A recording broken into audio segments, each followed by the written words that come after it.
Whoa, I know you love me. Baby. Oh! Welcome to the podcast live. Live, love. Maganda na sa Ulit. Sige. What's up everyone? Welcome to the 4th episode of Life, Lord, and Laugh. So ngayon, 4 kami. Meron kaming kasama na import, taga Pangasinan pa. Magpakilala ka. Hello. Yes. Yes. I have 3 names but you can call me brother Mark na lang. Bakit ka nandito ngayon sa Manila? Wow. Bakit ka bumisita? Anong ganap mo? Ano ang ganap? There's a lot of reasons why I am here right now. But that's it. I am here because you invited me to be here. So, tawag na dito. Kasi I will begin my work tomorrow na. Oh, wow. Yes. Kaya, Teaching? hindi po. Ano siya? Preaching. Basta sa... secret na lang. Hindi ko babanggitin. So, confidential daw. I took the chance to be to attend our podcast kasi yun yung sinabi mo sa akin few months back na gusto mo mag-podcast. So, ito yung chance ko na makapag-podcast ngayon kaya andito tayo. At siyempre salamat kay Brother Pax kasi kung hindi niya kami welcome dito, so sa labas kami. Hindi niyo maririnig di malinaw kasi may background noise. Shout out sa magandang namin place pag nagka-podcast kami. Bahay ito ni Kuya Pax. Kasi itong homeowner na nandito. Yes. Ang sabi niya sa atin, although hindi niya sinabi, ako lang nagsasabi, Mikasa es su casa. So, yung bahay niya, bahay na rin natin. Mikasa es su casa. Es su casa. Yes. Yeah. So anyway, yeah. So aside from work, what are you doing? What other things that are you doing here in Manila? Aside from work, I love to after my work schedules every Saturday and Sunday I went to different parishes because I want to see what's inside the parish, yung ganon, and also yung community, yung mga tao. I want to meet people. Every time I meet people kasi I learn something new. Yes. And not only that, when you meet a person, parang may mga gap sa atin na at least napupuno yun, nakikilala mo yung tao, parang lumalawak yung human understanding mo. Kasi kapag kasi kukunti yung kilala mong tao, ganun din kaliit yung capacity mo to understand other people. So it's always good to, even though they are wrong, it's always good to listen. Yes. So they're always wrong. Kasi ganito yung kasi kapag nakikinig ka sa isang tao, 'di ba? Tawag na dito, hindi mo naman kailangan maging tama always eh. Yeah. Minsan kasi yung takot nating mga tao is kapag magsasalita ako, baka mali yung masabi ko. Pero tama yun. Kailangan din meron tayong tawag na dito, yung choice of words at saka yung how we converse with other people. Pero kapag masyado tayo nakafocus doon, nawawala yung authenticity at saka yung chance natin na mawala yung bias. Kasi nabubuo ang bias kasi tinatago natin yung bias eh. So kung nakikinig tayo sa ibang tao, hindi naman kailangan always na tama tayo or always tama sila. It's always good na nakikita rin natin na may mga bagay na hindi tayo nagdi-disagree. And what I mean by that is that hindi mo naman kailangan din makipagtalo to prove that you are right. So yun yung ginagawa ko. I love meeting people, also conversing with them. Yeah. He's very extrovert. Little story lang. Nung I reverted to the Catholic faith, wala pa akong alam masyado sa Catholicism. Naging kaibigan ko to. Ito yung nag-guide sa akin kung ano yung mga books na basahin ko. And so many information I've gathered because of him. Siya yung nagsabi sa akin kung ano yung mga dapat gawin sa faith nung bago pa lang ako sa Catholicismo. Ang dami kasi alam nito eh. Mahilig din talaga kumonekta sa tao. Pag pumunta siya ng Manila, saan church siya pupunta hanggang sa mapagod na siya. Hindi siya nagagawin sa isang church lang. And to think he's only 25 years old.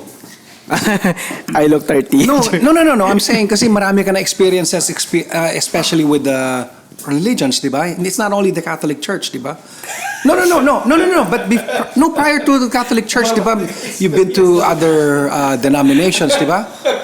Yes. Yeah, so ganun ka eh. So kaya nga ngayon naman, but since you're a Catholic, you go to parishes. When you are exposed to different ideologies or faith, doon mo makikita kung ano talaga yung totoo. Yes. At saka, kapag kasi takot tayo na ma-explore yung mga bagay-bagay na hindi pa natin nalalaman. Kasi yung fear kasi is sometimes because we are not aware of something or hindi natin alam yung isang bagay, that's why takot tayo. Yeah. So kapag namumuo kasi yung takot, nawawalan yung chance natin to grow and learn. 'Di ba? Kailangan dumaan tayo sa mga bagay, kailangan ma-consider din natin yung mga bagay-bagay na hindi pa natin naririnig before. Kaya it's very important to have a dialogue with someone. Siyempre, debate also, I agree. I love listening to debates, lalo na yung mga about politics or religion, ganun. Pero there is a proper place for that. Hindi naman kailangan ng tao i-debate mo eh. Yes. So, halimbawa, makamit ka, you are a Christian, you're Catholic or any Christian from different Christian tradition, you meet someone na who disagree with you. Hindi naman kailangan at that moment is sasabihin mong mali siya. Sometimes kung hindi willing yung taong makinig, you just let the person sabihin kasi 'di ba truth can defend itself. You cannot kill the truth. Yes. You can kill the person. Anong masasabi mo, Mr. Some people tries to kill the truth. Ito kasi they think that they can shun people who speak the truth. Katulad 'di ba si Martin Luther King Jr. sa US, 'di ba? Siya yung nag-ano ng yung racism sa Amerika. So pinatay siya. Pero you can kill the person but never their tawag na dito, ideas, their words, you can never kill that. Do you have any thoughts, Kuya Pax? I'm just listening to what's going on and see where the conversation flows. Speaking of conversation, sa last episode namin, which is yung last episode, yung episode 3, dinumog kami sa TikTok. And ang daming negative comments, may mga positive comments naman about sa opinion namin about sa dinks. Isa nga doon yung sasakal daw yung awa daw sa botones.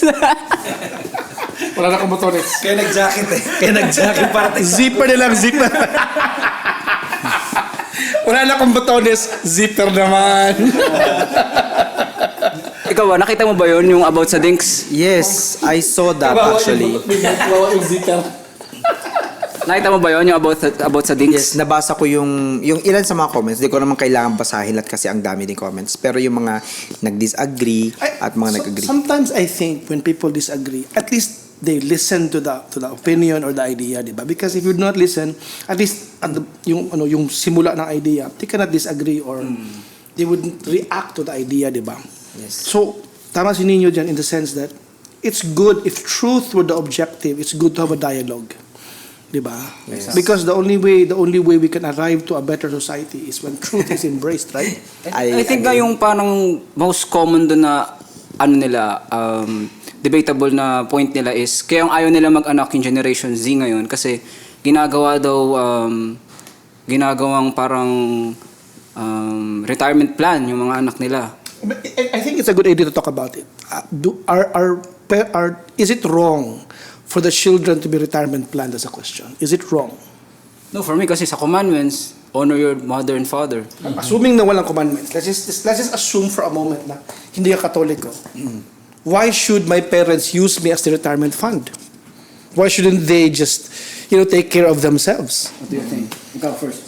For me kasi, ang dami mong kailangan i-consider dyan. There is no one single answer or perfect answer to that question. You need to consider different perspectives as well as also yung pinanggagalingan ng tao kung bakit niya ganun yung pag-iisip niya. Well, for me, kasi ganito yung background ko, I do not see myself as a retirement plan of my mom.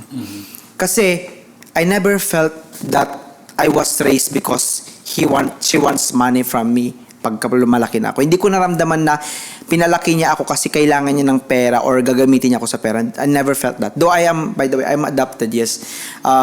Hindi ko naramdaman na iba ako. So, why would I think na magiging retirement plan ako? I'm happy to give back to my mom. And actually, money, you cannot, even you combine all the riches of the world, trillions, you can never buy a single soul. You can never give back, you can never give enough to your parents. Nun quam satis, di ba Latin yun?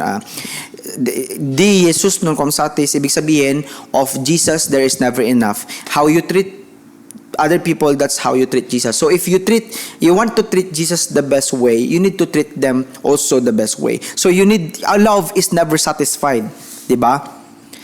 Kung sabihin natin na one single I love you is enough. No, because we're deviating eh. Yes. We're deviating. Let's go back to the idea. Ah. Because, of course, it's an economic issue. I understand where they're coming from. Where they're coming from, syempre, is that na sarili ko pa nga lang, hindi ko pa kayang buhayin. Yeah. Diba? Bubuhay pa ako ng pamilya. Okay? So, ba't pa ako mag-aanak? At the same time, should I take care of my parents? Diba? These are ideas that have to be, I think, confronted. Bakit? Because it's gonna happen to us. If you are 20 right now, you're not gonna be 20 forever. You're gonna be 50 or 60. What's your plan? That's my question. Kasi I've been asked this question too many times. And they say, alam mo pa kayo kung... I have friends right now. Okay? Recently lang, a month ago, nag-usap kami. Sabi ng mga friends ko, Pax, mag-put up tayo ng assisted living na community. Because a lot of people who can afford, they don't want to burden their children, but they want to be able to live comfortably. May mga pera sila, they can hire nurses, they can hire katulong to take care of them. Diba? Now, I have nothing against that. Okay? Because they can afford, which is good. Diba? And they don't want to be a burden to their children. And it's a good idea also. The reverse is true. Na parang, why should I take care of my parents? Kaya naman nila. I should just take care of my life.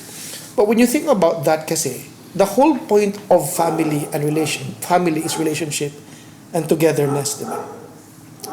Is life really about making money? Is life really about going to work?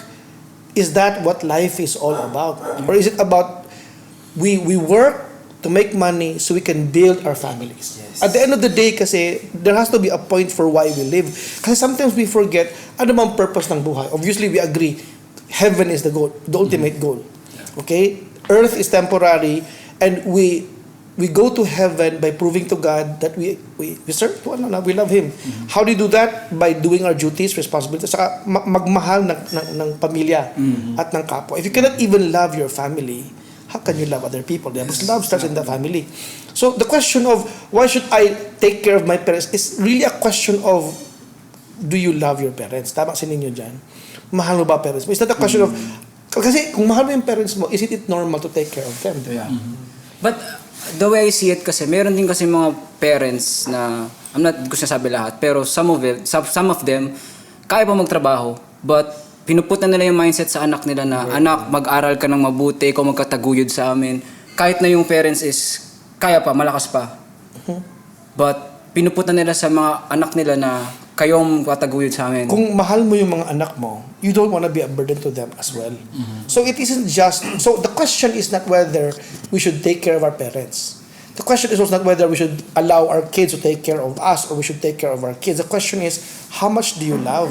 The measurement is love. Kasi kung mahal mo yung mga anak mo, you will figure out ways where they can be independent and they can take care of themselves. Hopefully, someday, they can take care of you. Because none of us can work forever. Yeah. Kasi even with me, meron akong pera, for example lang, marami kang pera. But would you rather be with your daughter taking care of you, or would you pay a nurse to take care of you? Daughter. Right? Magkaiba ang care ng Yeah. kadugo mo, anak mo mismo, at saka care ng taong hindi mo kilala. Magkaiba talaga yan. So, number one factor talaga is economy, the economics. Yes. So, I don't make people wrong for thinking this way because they're thinking, I can't even take care of myself. How can I take care of other people? So, naiintindihan ko yun. But it is too small in terms of the bigger picture. Yun lang ang stand ko diyan. Na should, like, of course we are Catholic. So there's the fourth commandment, which is take care of your parents. Okay, honor your father and mother is part of that. So that's the commandment. And ideally, it's only right that we take care of our parents because if you love God, you love your parents, di ba? But even without the fourth commandment, it makes sense kasi buhay ang binigay sa iyo eh.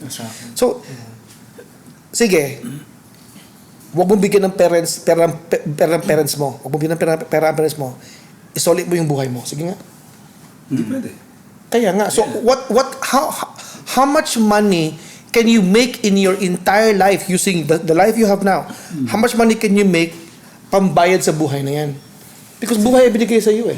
Let's put it this way. Kung yung parents niya ay may ginawa nung bata pa lang siya Wala pa siyang ginawa. Kahit yung parents mo, inabandon ka, kahit na inabandon ka pa, bigyan ka ng buhay eh.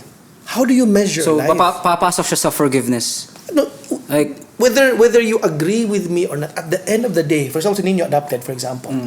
Nino, let's just say, your mom and dad, inabandon ka, hindi ka inaruga. But can you return your life? that's the question for you, The bro. only thing you can Kasi say is, you buti experience sana, it eh. pinatay mo na lang ako. Diba? Pwede mong sabihin You yun eh. experience it. Have you already met your true parents? That is something very personal, of course. Pero para sa akin, there is a right time for that, and hindi pa ito yung right time. Yeah. So, but when you think about it, I am not trying to make it a big deal, but it is a big deal. Buhay kasi eh. So, kahit na sinampal ka pa, sinaktan ka, but He gave you life together with the Lord, di ba? So, yun ang unang philosophy. You were given life. 2, pwede mong i-argue na, dapat pinatay mo lang ako. I didn't ask to be born. I didn't ask to be born, dapat pinatay mo na lang ako. Pwede rin, patay ka na yun. Papayag ka ba? These are questions that have to be asked because it's not enough to ask, should I give money to my parents? Money lang eh.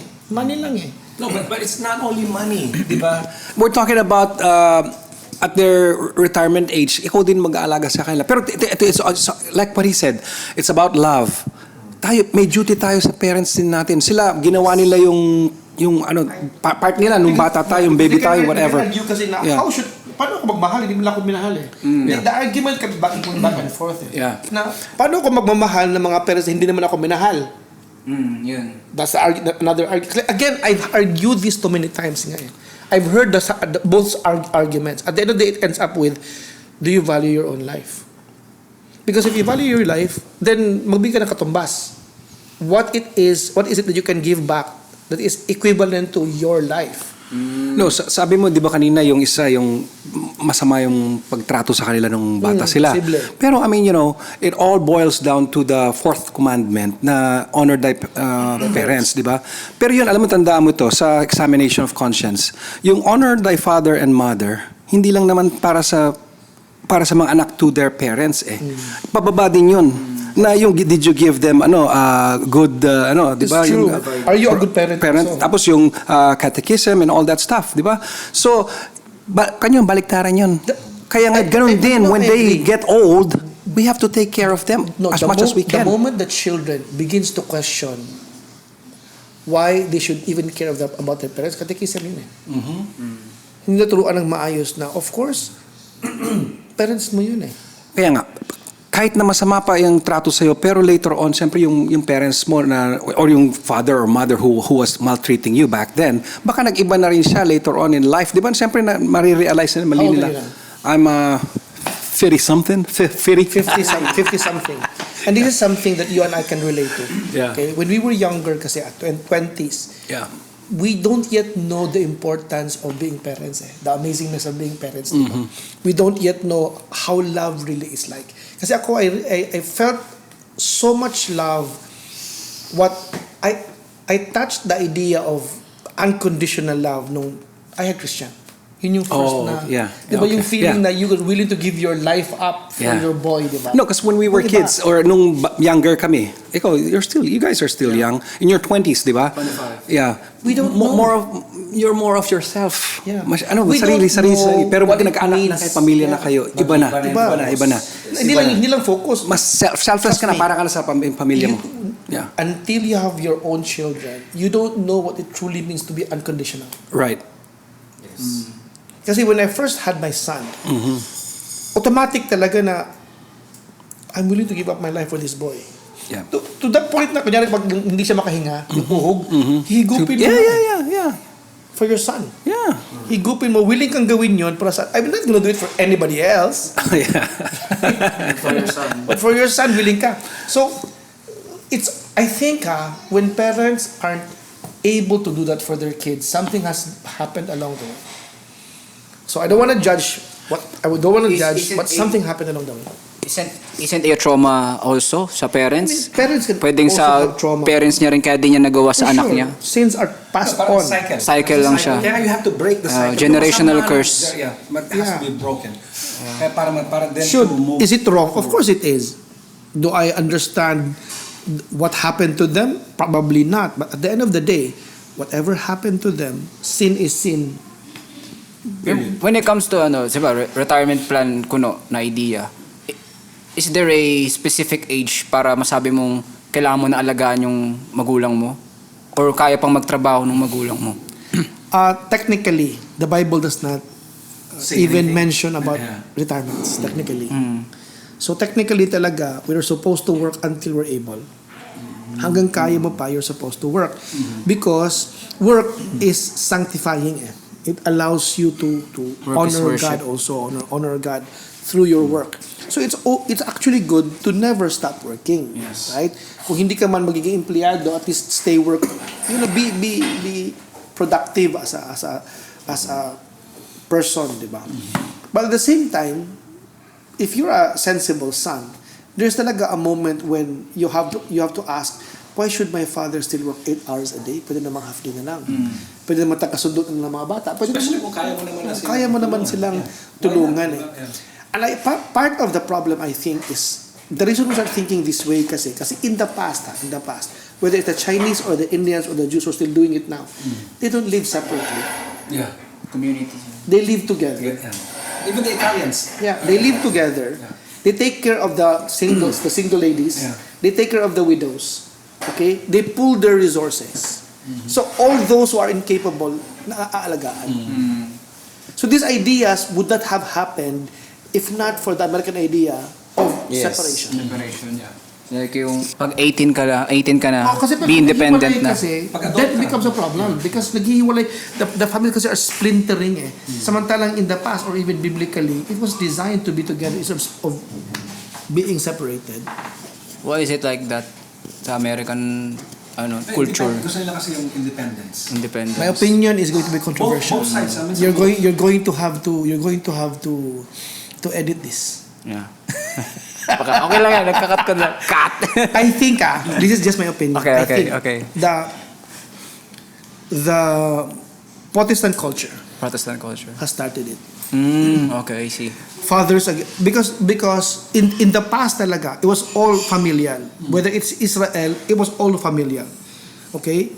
God built a family and then a community and then a nation. It was designed to be that way. It was never designed to be separate kasi. Now, Martin Luther decided to separate. And when you start that separation talaga, it will keep splintering talaga. So whether it is the Catholics with the Orthodox and the born again with so many denominations, the idea of separating from your parents talaga started there. Oh. Hindi naman sa born again to, including Adam and Eve. They separated from God.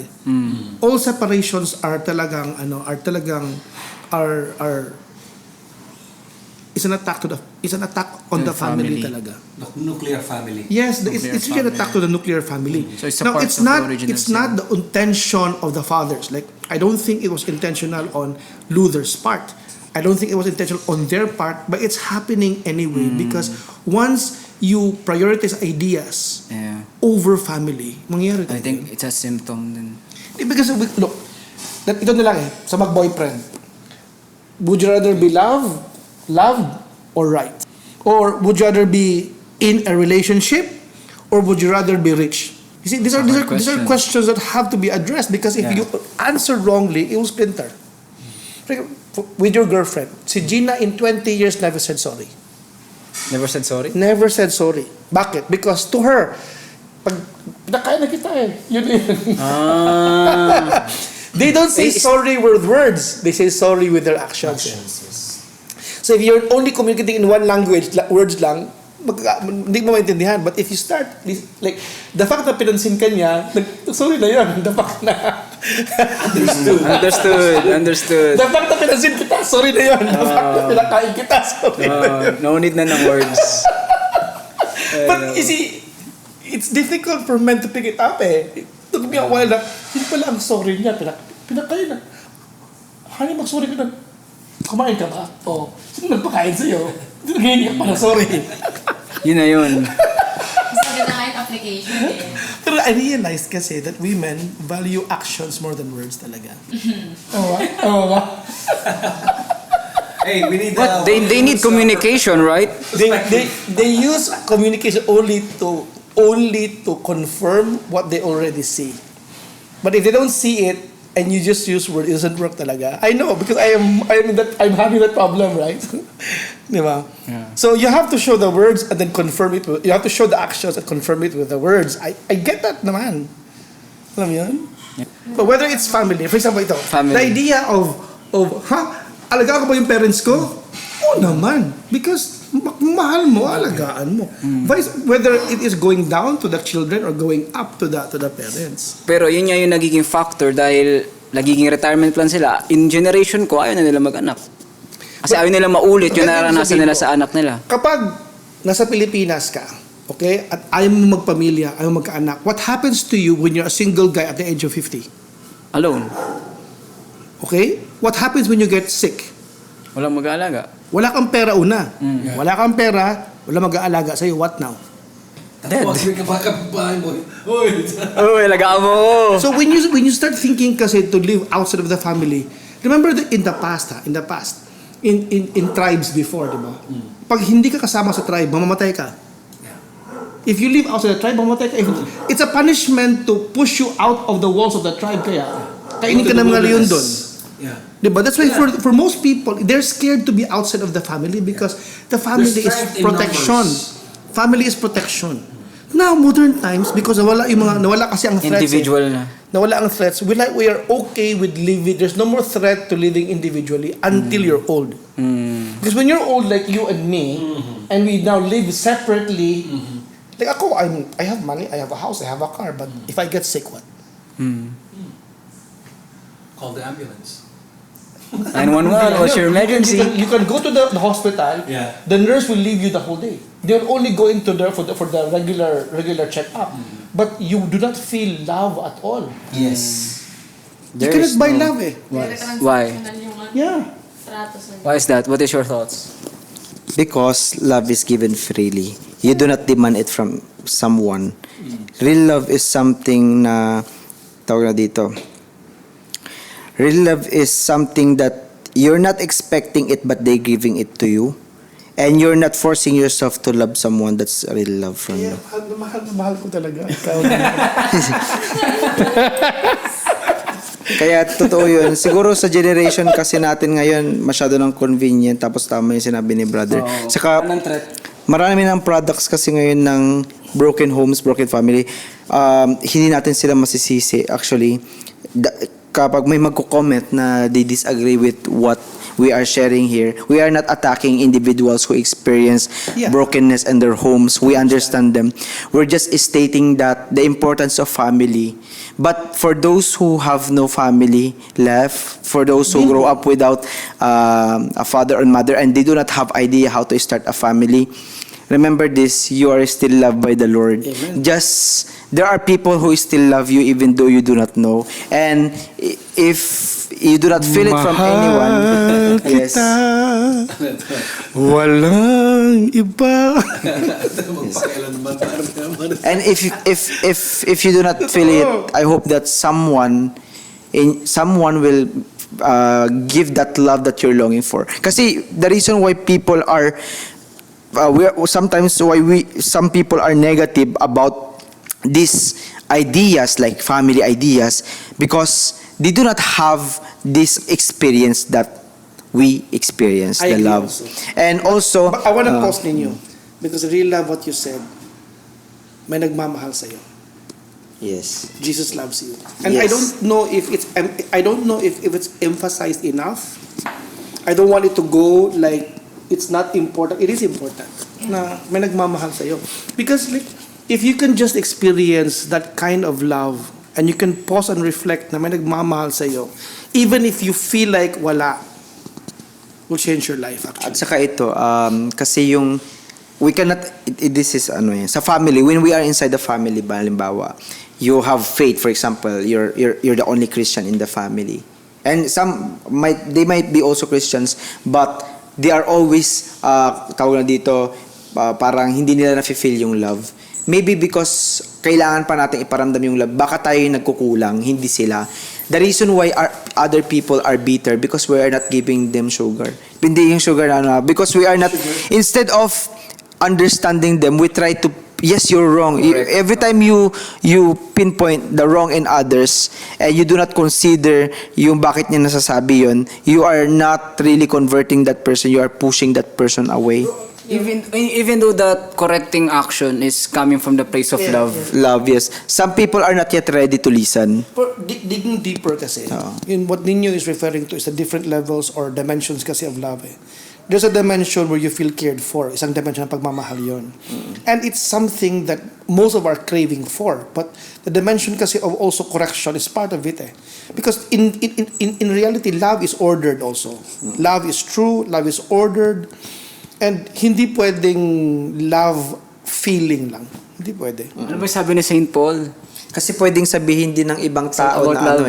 na we are giving this tawag na dito yung mga facts na to like dapat ordered, pero hindi pwede nilang i-argue na hindi naman tayo nakatulong sa life nila, kaya bakit natin sinasabi yun? So sa tingin ko rin tama yung sinabi niyo yun, bro, na yes, I do agree na kailangan talaga meron ding advices, important yun, pero may times talaga na may mga tao na they are not yet willing to listen or not yet ready, pero never give up on that person.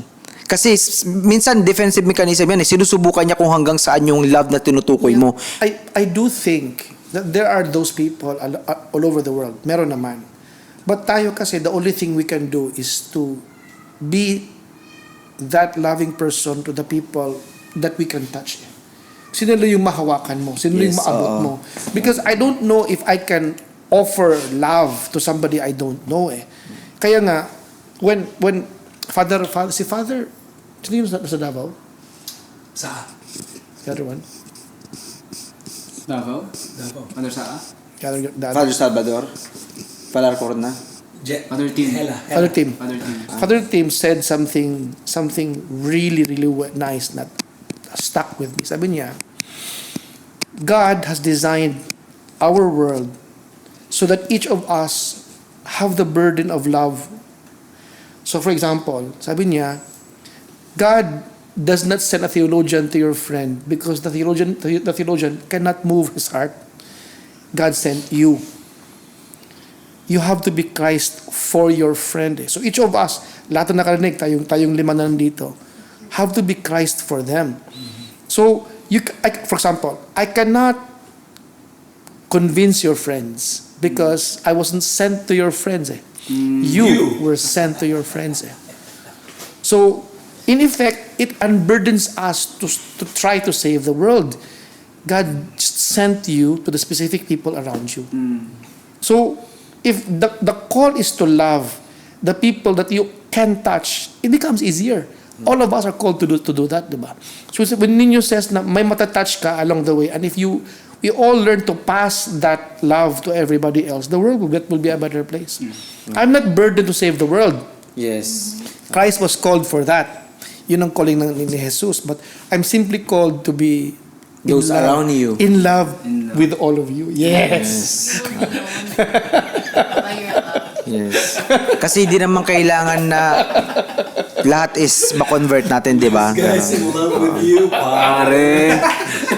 Ayun nga, babalik din tayo sa last topic, which is all of us has their time for conversion. Yes, Like, have you said? Ano yan? Ni lahat mo convert. Alam mo, nakita kasi ninyo, malam yung iniisip ninyo, may naabot yung... Ano yung tanong? Conversion. Yes. Everyone has their time for conversion. Yes, every one of us. God is never giving up on you. That's why you're still alive. That's right. Yeah. Hindi sumusuko ang Diyos hanggat nabubuhay ka. Meron talaga to si ninyo. Alam mo, meron talaga siya, I think, calling to be a public figure or preacher. Presidente.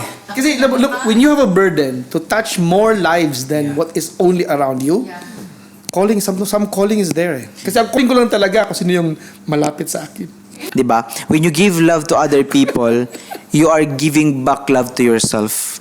When you help other people, you are helping also yourself. Mother Teresa said, "It is my greatest privilege and honor to serve the poor. They give me more than I give I them." agree. Alam mo yun, it's a principle whatever it is you wanna get, You should give it. you should give it away first. Yeah.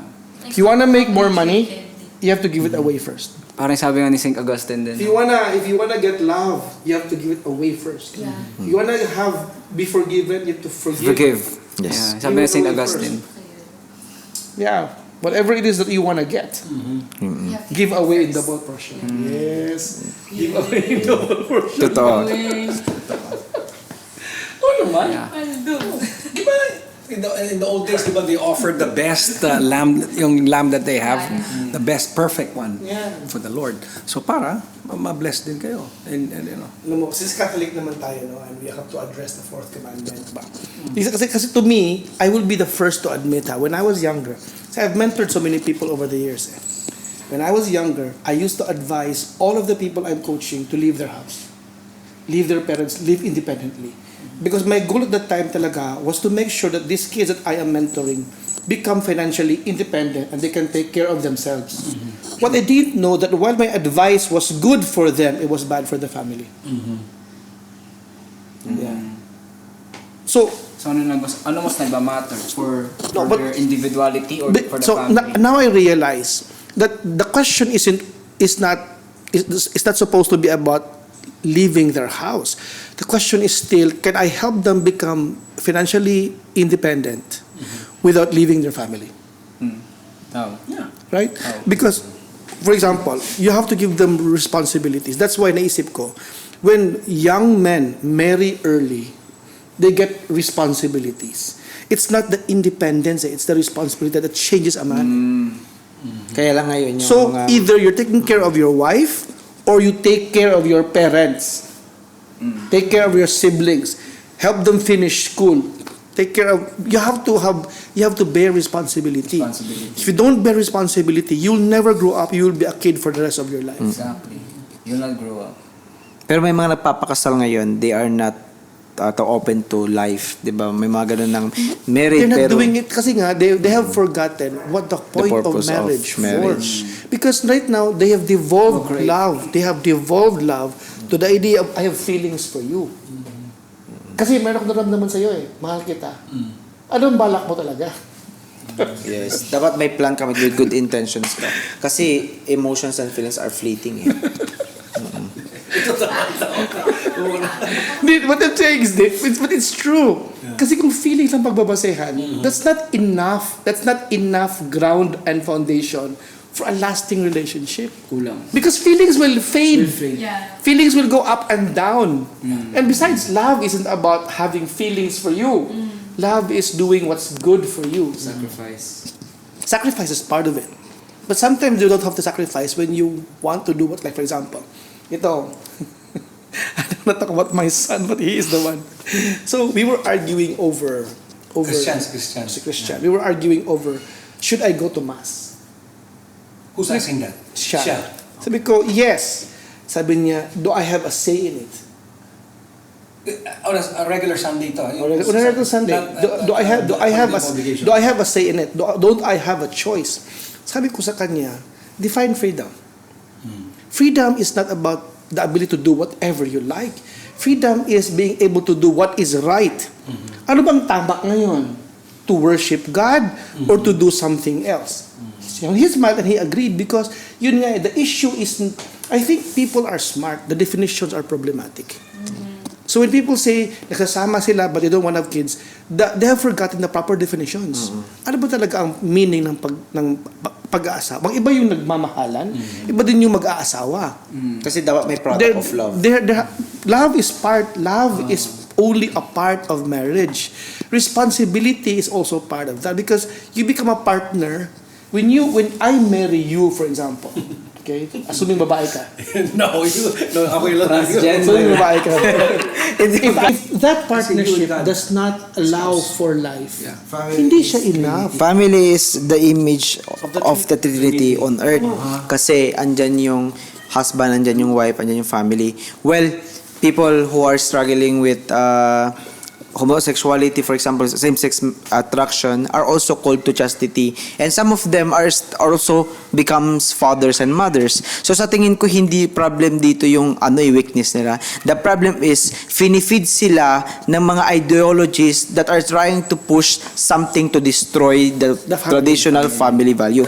We have no problem with people who have this attraction kasi that kind of attraction has ever been tawag na dito since the beginning of time.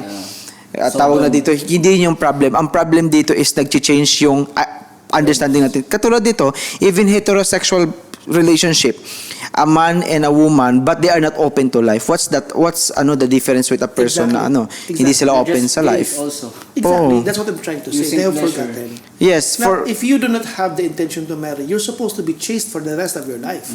yes. And tawag na dito, sabi nga ni Pope John Paul II, di ba?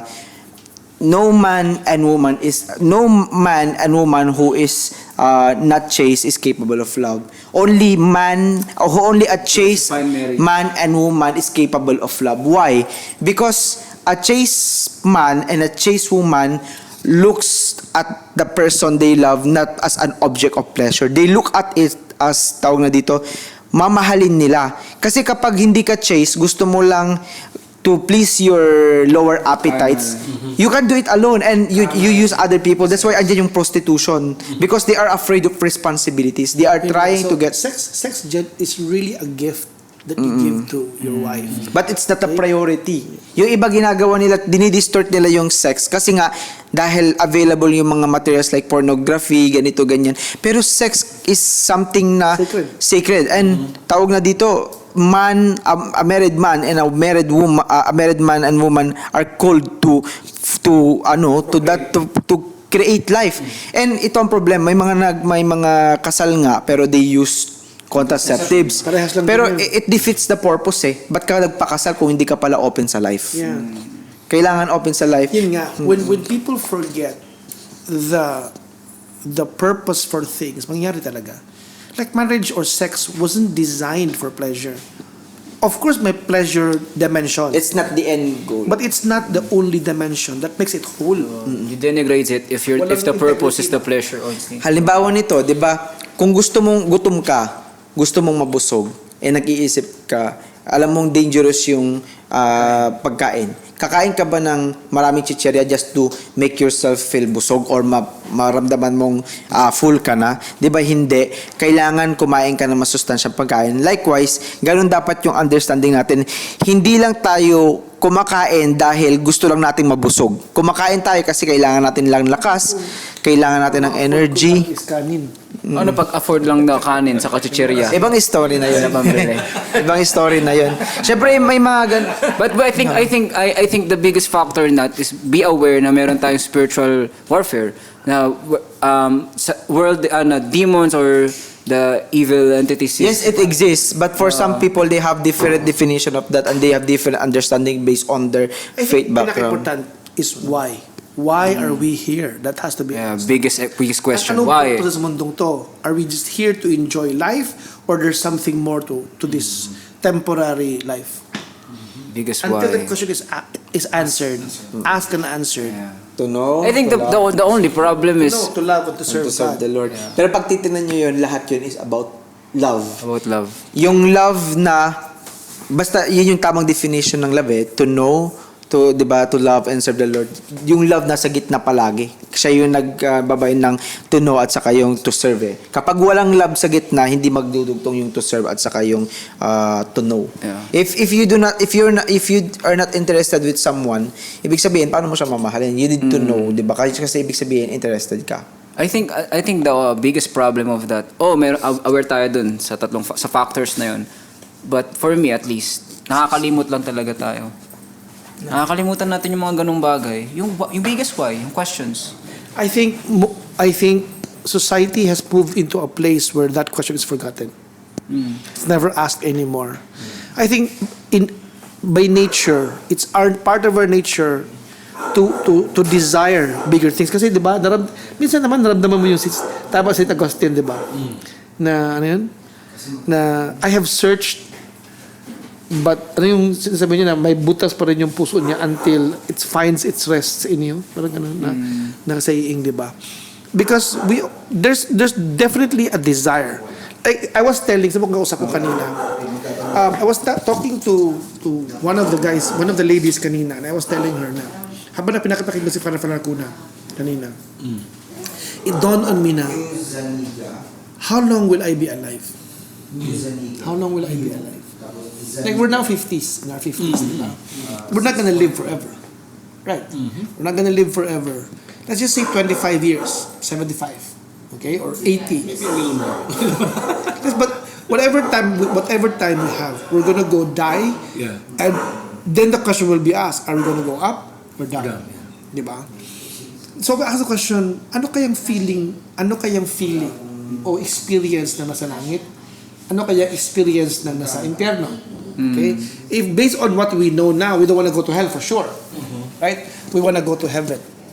Okay? And I only have 25 or 30 years to figure out where I'm going, right? Because the next life is determined by this life. And this is a question I'm asking because I'm 50. When I was younger, I never asked this question. If Gina did not pass away, I would never ask this question. I would never question immortality. Why? Why is it? Kasi kala mo... Are you distracted? No, because the feeling of death is so out there that you seldom think about it. Like in your age, do you ever think mamatay ka? May times, pero na times nakakalimutan ko. It's not as palpable to me as it is now. When Gina passed away, I realized na I'm not gonna live forever. So, question ko is, living that you will die at any time, does it comes with age or hindi? I do think that when you are exposed to the Catholic faith, the conversation about death and the four Four last things. Death, judgments, heaven, and hell. become easier. But for someone who lives in the modern world, these ideas do not cross you until someone you love dies. When you are facing death, it only becomes real that way. So kaya sometimes I feel like, alam mo yun, sinasabi ng Diyos na tumanda yung mga tao para maramdaman nila yung Bro, mortality nila. cut ko muna. Aalis sa ninyo. Paalam ka na. Yun. Salamat po sa time sa pag-invite nyo sa akin dito. Pero ako na mismo magsasabi, hindi po ako expert sa mga bagay na to. These are just my humble opinions. Kung ano man po yung pinagdadaanan nyo, I hope you get better with it. Sana matagpuan nyo po yung Nagmamahal sa inyo. yung tunay na happiness. Kasi lahat naman tayo, we seek happiness. We want to be happy, di ba? So I hope you'll be happy. I-hate nyo rin kami sa TikTok. I-hate mo rin siya sa TikTok. Wala naman akong TikTok. Kahit i-hate nyo pa ako dyan, wala akong pake.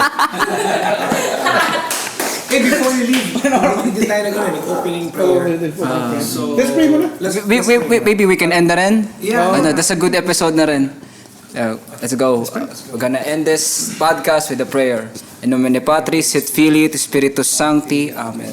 Pater noster, qui es in celis, sanctificetur nomen tuum, adveniat regnum tuum, fiat voluntas tua, sicut in cielo et in terra. Panem nostrum quotidianum da nobis hodie, et dimitte nobis debita nostra, sicut et nos dimittimus debitoribus nostris, et ne nos inducas in tentationem, sed libera nos a malo. Amen. Ave Maria, gratia plena, Dominus tecum, benedicta tu in mulieribus, et benedictus fructus ventris tui, Iesus. Sancta Maria, Mater Dei, ora pro nobis peccatoribus, nunc et in hora mortis nostre. Amen. Gloria Patri et Filio et Spiritui Sancto, sicut erat in principio et nunc et semper et in saecula saeculorum. Amen. In nomine Patris et Filii et Spiritus Sancti. Amen. Thank you guys for watching at abangan nyo ulit yung next episode sa Life, Lord, and Laugh. Peace out! May masabi ka ba? Bye-bye! Bye.